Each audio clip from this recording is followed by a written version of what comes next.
मोठी कारवाई. पुण्यात गोळीबार करून 2 कोटींची खंडणी मागणारे बिश्नोई टोळीचे 3 शूटर हरिद्वारमधून अटक. पुणे हरिद्वार. महाराष्ट्रासह देशात खळबळ उडवून देणाऱ्या लॉरेन्स बिश्नोई टोळीला पिंपरी चिंचवड पोलिसांनी मोठा धक्का दिला आहे. पुण्यातील एका प्रसिद्ध फर्निचर दुकानदारावर भरदिवसा गोळीबार करून तब्बल 2 कोटी रुपयांची 20 दशलक्ष रुपये खंडणी मागणारे बिश्नोई टोळीचे 3 सराईत शूटर उत्तराखंडमधील हरिद्वार येथून जेरबंद करण्यात आले आहेत. पिंपरी चिंचवड पोलिसांच्या गुंडाविरोधी पथकाने अँटी गुंडा स्क्वॉड ही धडक कारवाई केली. नेमकी घटना काय होती?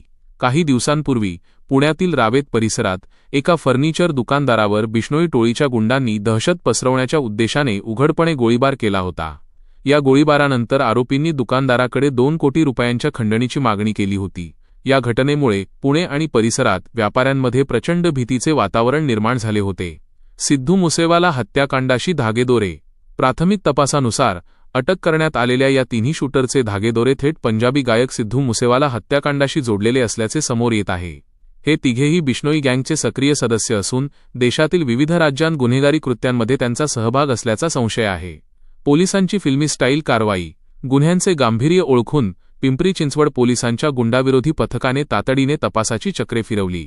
तांत्रिक विश्लेषण आणि गुप्त माहितीच्या आधारे आरोपी उत्तराखंडमधील हरिद्वार येथे लपून बसल्याची माहिती पोलिसांना मिळाली.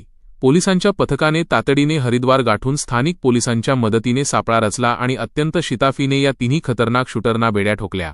पोलिसांचे आवाहन. व्यापारी किंवा नागरिकांना अशा प्रकारच्या कोणत्याही टोळीकडून धमक्या आल्यास घाबरून न जाता तातडीने पोलिसांशी संपर्क साधावा. गुन्हेगारांचा बिमोड करण्यासाठी पोलीस दल पूर्णपणे सक्षम आहे. हे देखील वाचा. पुण्यातील कायदा व सुव्यवस्थेबाबत पोलिसांचे कडक पाऊल. तुम्हाला काय वाटते? अशा टोळ्यांचा बंदोबस्त करण्यासाठी कायद्यात आणखी कडक बदल हवेत का? आम्हाला कमेंट करून नक्की सांगा. लाईक करा, शेअर करा. अशाच ताज्या, वेगवान आणि महत्त्वपूर्ण घडामोडींसाठी जनसंवाद समाचारला आताच लाईक, शेअर आणि फॉलो करा.